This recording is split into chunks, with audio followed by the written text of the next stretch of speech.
Chapter है जो हमको क्या करवा सकता है, हमारे बोर्ड एग्जाम में पास करवा सकता है। इसके लिए हेलो चैंपियंस, मैं पीयूष आपका स्वागत करता हूं हमारा और आपका प्यारा सा और खूबसूरत सा चैनल बोधिपथ पे। आज हम लोग जो टॉपिक डिस्कस कर रहे हैं उसका नाम है त्रिकोणमिति। त्रिकोणमिति त्रिकोणमिति में अगर बात करें बच्चों तो 2024 में 45 प्लस नंबर, हमारे 100 नंबर में से 45 से ज़्यादा नंबर सिर्फ इकलौता चैप्टर से आया था। 2025 की बात करें, एग्जैक्ट मुझे नहीं पता, बट 35 का राउंड फिगर आप ले लो, 35 प्लस नंबर हमारे इस चैप्टर से आए थे। यानी कि मैथ का एक इकलौता ऐसा चैप्टर है जो हमको क्या करवा सकता है, हमारे बोर्ड एग्जाम में पास करवा सकता है। इसके लिए आपको करना क्या होगा, इसके लिए करना क्या होगा कि आप जो हमारा ये ट्रिको का एक क्लास होगा, लगभग 7 दिन का क्लास होगा, है ना। तो 7 दिन आपको यहाँ पे बने रहना है, कॉन्टिन्यूटी के साथ बने रहना है। और मैं गारंटी लेता हूँ कि अगर आप 7 दिन यहाँ पे बने रहते हो तो त्रिकोणमिति का जितने भी सवाल आते हैं सब आपके जेब में होंगे। बहुत ही आसान तरीके से हम लोग क्या करेंगे, पूरे त्रिकोणमिति को समझेंगे। बहुत बच्चों को डर भी लगता है, आपको डरना नहीं है। जो यहाँ पे बताया जाए, जो समझाया जाए, उसको समझना है, कॉपी में नोट करना है और नोट करने के साथ साथ क्या करना है, रिवाइज करना है। शुरू करते हैं त्रिकोणमिति।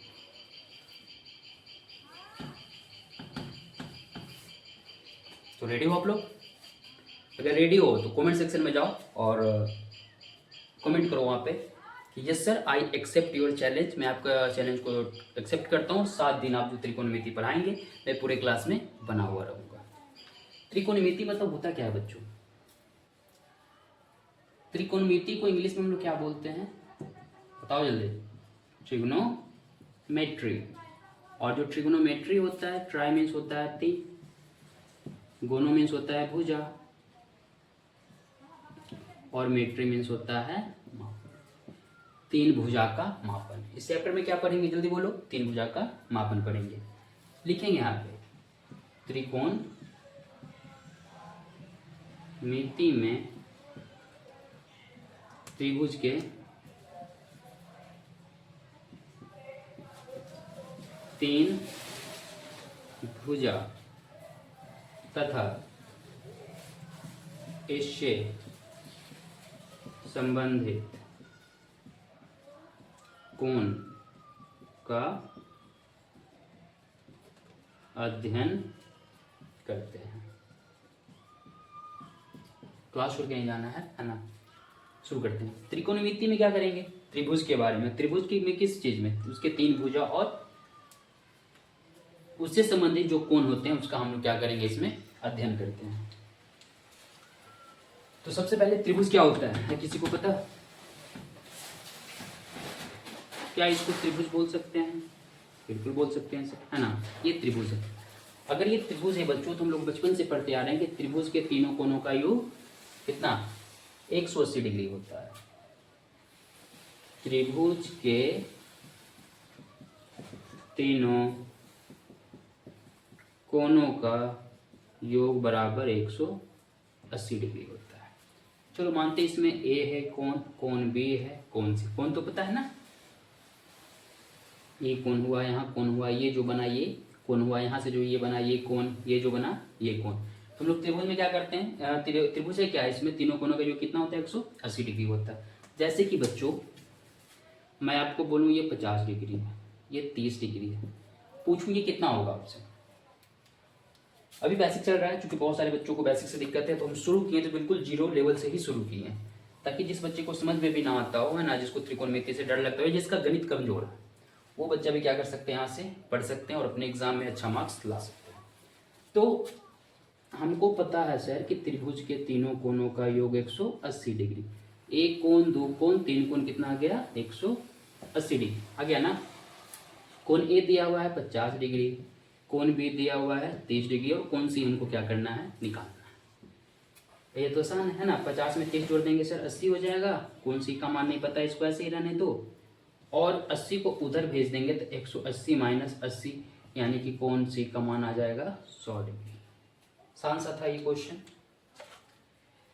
लेकिन हम लोग इस चैप्टर में त्रिकोणमिति में जो हम लोग पढ़ते हैं वो पढ़ते हैं समकोण त्रिभुज के बारे में, है ना। तो अब आते हैं समकोण त्रिभुज क्या होता है। अब उतना समय नहीं है ना बच्चों कि हम एक एक पॉइंट को डिस्कस करें, लेकिन हर वो पॉइंट डिस्कस किया जाएगा जहाँ से बोर्ड में क्वेश्चंस आते हैं। और यहाँ जो पढ़ाया जाएगा उससे बाहर एक भी क्वेश्चन आप लोग का नहीं जाएगा। अगर आप साथ में मेरे साथ बने रहते हो तो 40-45 नंबर का जो भी क्वेश्चन आए इस चैप्टर से वो आप आसानी से कर सकते हो। आते हैं समकोण त्रिभुज के बारे में। कॉन्सेप्ट एक भी नहीं छोड़ूंगा, इसका गारंटी मैं लेता हूँ। ये है समकोण त्रिभुज। कैसे बोले सर आप ये समकोण त्रिभुज है? तो समकोण त्रिभुज के बारे में हम लोग पढ़ रहे हैं बच्चों। समकोण त्रिभुज, इसमें क्या होता है, एक कोण 90 डिग्री का होता है, 90 डिग्री का होता है। तो हाँ सर ये वाला 90 डिग्री का दिख रहा है, ठीक है। दूसरा बात करें तो कर्ण सबसे बड़ी भुजा होती है, ये भी ठीक है सर। कर्ण जो होगा सबसे बड़ी भुजा होगी। कर्ण अगर जिस बच्चे को पता है उसके लिए ठीक है, जिसको नहीं पता मैं बता देता हूँ कर्ण कहाँ पे होता है बच्चों। कर्ण होता है आपका 90 डिग्री के सामने। अब 90 डिग्री तो देख लोगे ना, ये क्या है 90 डिग्री, इसके सामने क्या होगा, कर्ण होगा। कर्ण के बाद एक और चीज इसमें लिखेंगे हम लोग, यह बदलता नहीं है, यह बदलता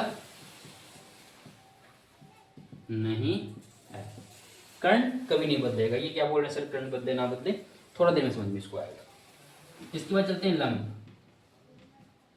इसको ऐसे लिखते हैं, लंब एवं आधार सबसे छोटी भुजा है और यह बदलती रहती है। इसका क्या मतलब हुआ सर, बदलती रहती है।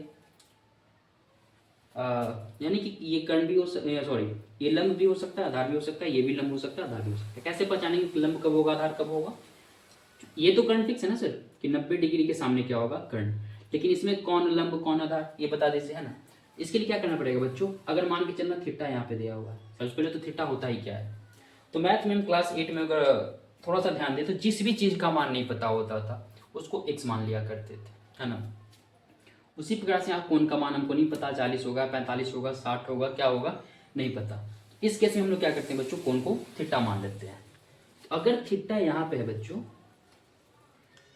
अगर अभी थीटा यहाँ पर है तो लंब कहाँ होता है, थीटा के सामने। यहाँ पे नहीं, कहीं पे भी थीटा होगा उसके सामने लंब होगा। यानी कि थीटा यहाँ पे है तो इसके सामने लंब ये ए बी होगा। अगर बच्चों थीटा यहाँ पे गया तो इसके सामने लंब बी सी होगा। यानी कि थीटा बदलते रहता है और थीटा के साथ साथ हमारा लंब और आधार भी बदला जाएगा। दूसरा आधार क्या होता है सर, आधार होता है बच्चों थीटा के पीछे। जल्दी बताना, थीटा यहाँ पे तो थीटा के पीछे आधार हमारा बी सी। अगर थीटा बच्चों यहाँ पे है तो इसके पीछे आधार हमारा ए बी। बहुत इंपॉर्टेंट कॉन्सेप्ट है ये, है ना। इसको हम लोग याद रखेंगे। अगर त्रिकोणमिति में अच्छा करना है तो इस वाले कॉन्सेप्ट को ध्यान रखेंगे, क्योंकि इस वाले कॉन्सेप्ट पे ही हमारा जो प्रश्नावली पहला है ना, 8.1 वो बनता है। ये कॉन्सेप्ट बहुत जरूरी है। स्क्रीनशॉट लेना हो ले लेंगे, कॉपी में नोट डाउन करना हो, वीडियो को पॉज करके क्या करेंगे हम लोग उसको नोट भी कर सकते हैं। मैं मिटा रहा हूँ।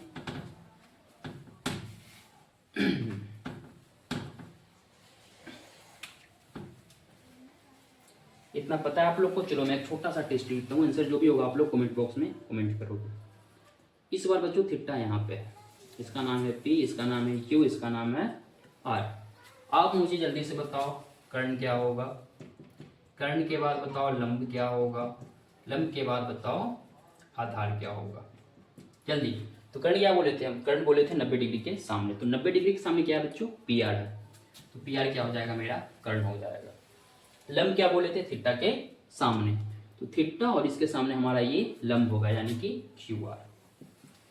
आधार की बात कर ले, क्या बोले थे आधार हम, जल्दी बोलो। आधार बोले थे थीटा के पीछे, थीटा के पीछे ये होगा मेरा आधार। क्लियर है? अगर क्लियर है तो हम लोग आगे चलते हैं। एक और क्वेश्चन जल्दी बताएंगे।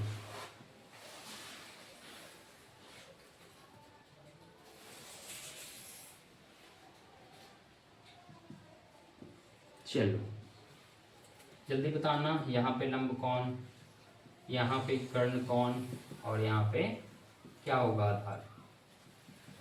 तो लंब क्या बोले थे हम, 90 डिग्री के सामने, पिया,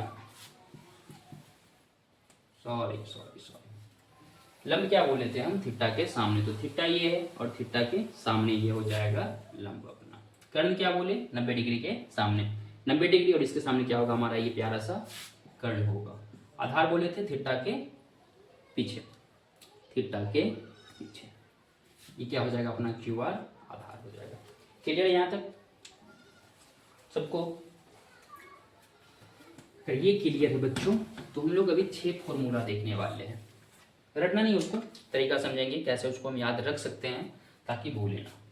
तो सबसे पहले अभी तरीका से उसको देखते हैं क्या होता है। एक होता है बच्चों साइन, दूसरा होता है कॉस, थोड़ा नीचे लिखते हैं इसको, कॉस, तीसरा होता है tan. Sine theta, cos theta और टैन थीटा। साइन की बात कर लें बच्चों तो इसका फॉर्मूला बनता है लंब बटा कर्ण। अब आप लंब भी निकाल सकते हो, कर्ण भी निकाल सकते हो। जब लंब और कर्ण आप निकाल सकते हो तो आप साइन थीटा का भी मान निकाल सकते हो। कॉस उसी प्रकार से होता है बच्चों आधार बटा कर्ण। टैन होता है क्या, लंब बटा आधार, लंब बटा आधार होता है। अब इसी का उल्टा होता है, जैसे साइन का उल्टा सर, साइन का उल्टा होता है कॉसेक। अब साइन तो होता था लंब बटा कर्ण, तो कॉसेक क्या होगा, कर्ण बटा लंब, कर्ण बटा लंब। कॉस का उल्टा होता है बच्चों सेक, तो सेक क्या होगा, कॉस का उल्टा होगा। कॉस होता है आधार बटा कर्ण, तो ये क्या हो जाएगा, कर्ण बटा आधार।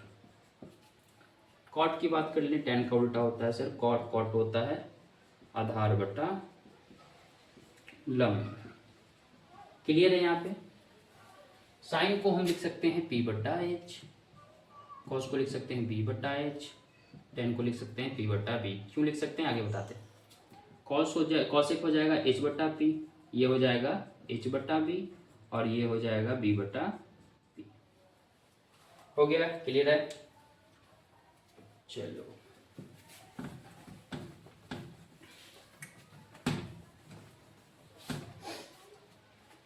क्लास में कंटिन्यूटी के साथ बने रहना। आज पहला क्लास है, जाहिर सी बात है कि हम लोग बेसिक डिस्कस करेंगे, क्योंकि एक लंबा सफर होगा 7 दिन का हमारा, और 7 दिन है यानी कि 45 नंबर का क्वेश्चन भी से आता है, तो मायने रखता है ये चैप्टर। तो इसको हम लोग ज़्यादा समय देंगे। जिस चैप्टर में कम समय लगेगा उसका भी हम लोग ध्यान रखेंगे कि चैप्टर को कम ज़्यादा देना है।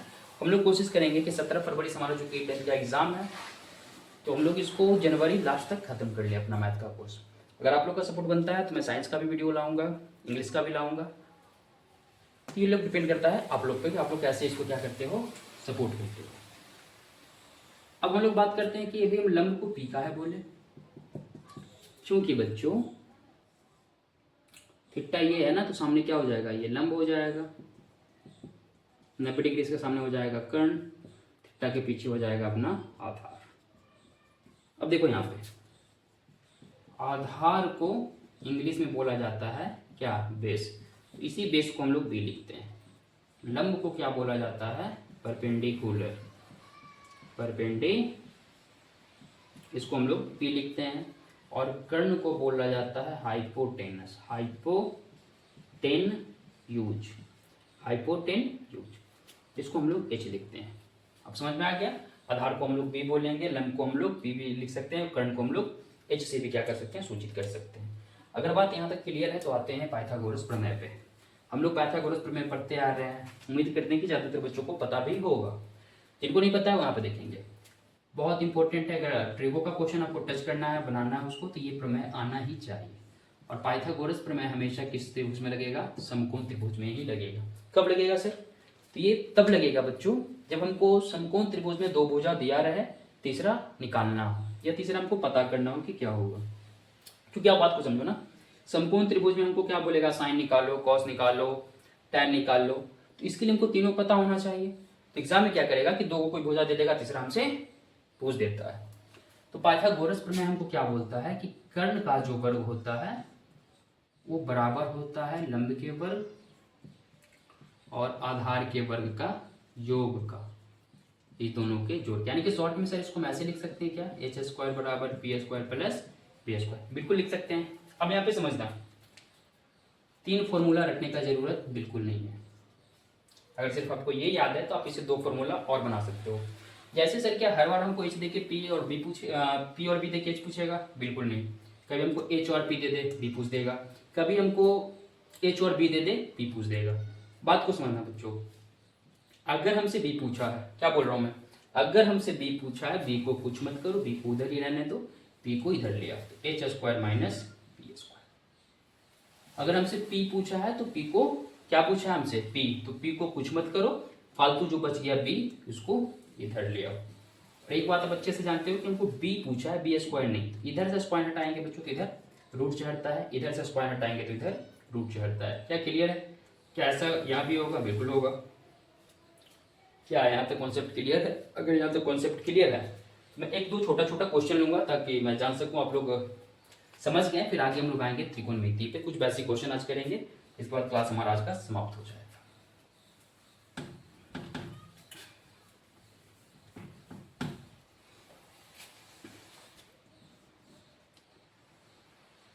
ये 3 है बच्चों, ये 4 है, थीटा यहाँ पे।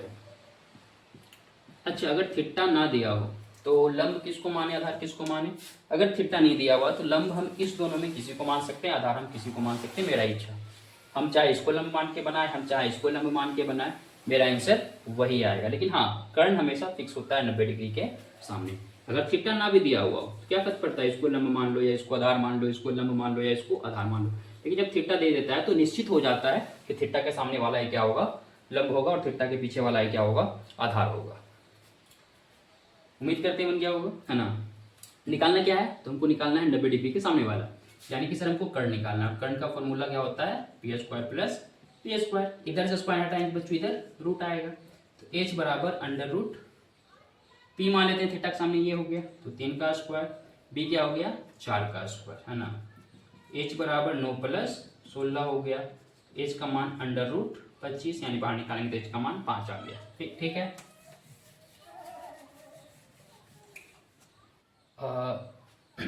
एक क्वेश्चन और आप लोग के लिए, ये 18 है, ये 7 है, यहाँ पे थीटा है, इसका मान क्या होगा? चलो नाम दे देते हैं, पी है, क्यू है, आर है। अच्छा, एग्जाम में कैसे लिखेंगे इसको? लिखेंगे समकोण त्रिभुज पी क्यू आर में, समकोण त्रिभुज पी क्यू आर में।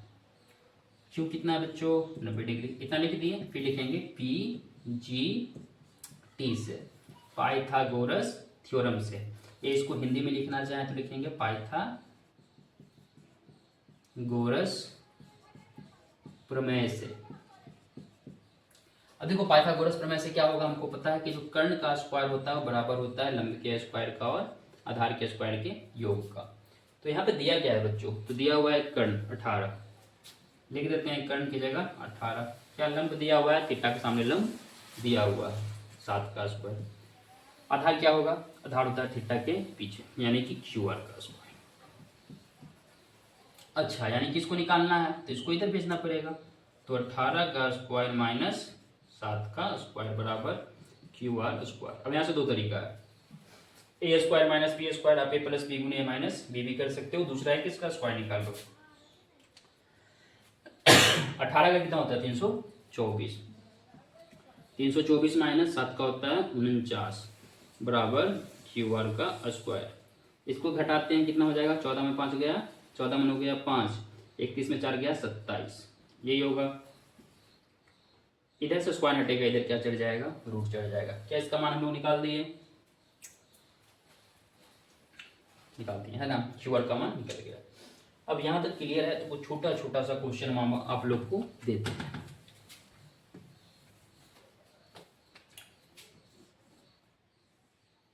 थीटा यहाँ पे है, ये ए है, ये बी है, ये सी है, ये 3 है, ये 4 है, ये 5 है। आप साइन का मान बताओ मुझे क्या होगा, आप कॉस का मान मुझे बताओ क्या होगा, टैन का बताओ, कॉसेक का बताओ, सेक का बताओ, कॉट का बताओ। जल्दी आंसर सबका कमेंट बॉक्स में आना चाहिए।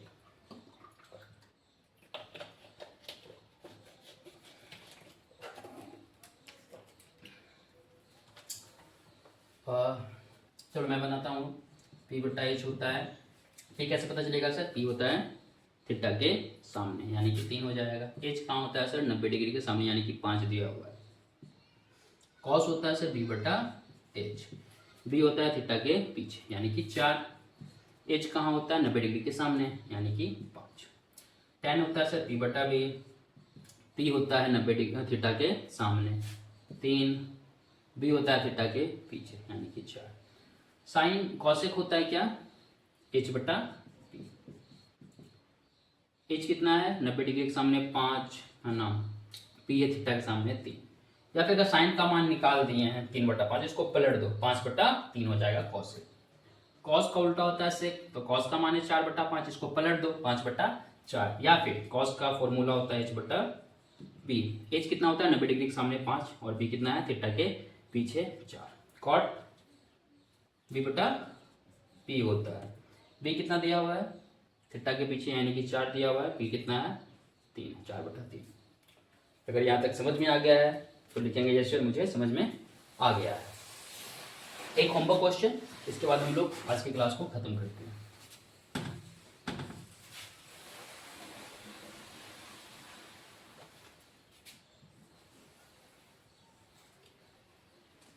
सात है यहाँ पे और यहाँ पे दे देते हैं 13।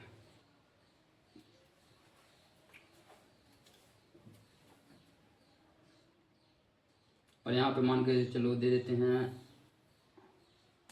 इसको मिटा देते हैं 4 और 5, 25 और 16, 10, 35, 141 और यहाँ पे दे देते हैं √41। आपको साइन का मान, कॉस का मान, टैन का मान, कॉसेक का मान, सेक का मान, कॉट का मान निकालना है। ये आपका होमवर्क है और जो भी आंसर आएगा इसका क्या करना है? कमेंट बॉक्स में टाइप कर देना है। अब यहाँ तक हो गया है ना। अगर इतना हमको समझ में आ गया है तो ट्रिगो का जो पहला प्रश्नावली है हमारा 8.1 एनसीईआरटी का, उसमें दिक्कत नहीं होगा। कल हम लोग क्या करेंगे उसको ही डिस्कस करेंगे। इसके बाद हमारा बचता है कॉन्सेप्ट पूरक कोण का, फिर कुछ वैल्यू आते हैं, साइन 0 का मान क्या होता है, साइन 30 का मान क्या होता है, 45, 60, 90 इस प्रकार का क्वेश्चन आता है एग्जाम में। तो हम लोग अगले दिन उसको देखेंगे। फिर हम लोग जो आइडेंटिटीज वाला क्वेश्चन आता है ना कि एलएचएस में कुछ दिया रहता है, आरएचएस में सबसे टफ माना जाता है, उसको सिद्ध करने का जो सबसे आसान विधि होगा हम लोग क्या करेंगे उसको डिस्कस करेंगे। क्योंकि वहां से भी क्वेश्चन बोर्ड में सिद्ध करने वाला 1 या 2 हमेशा फिक्स आते हैं। तो कल अगर यहाँ तक समझ में आ गया तो कल उम्मीद करेंगे आप लोग कल की क्लास में भी यहाँ पे आओगे और कल का क्लास यहाँ से आगे हम लोग कंटिन्यू करेंगे। Thank you.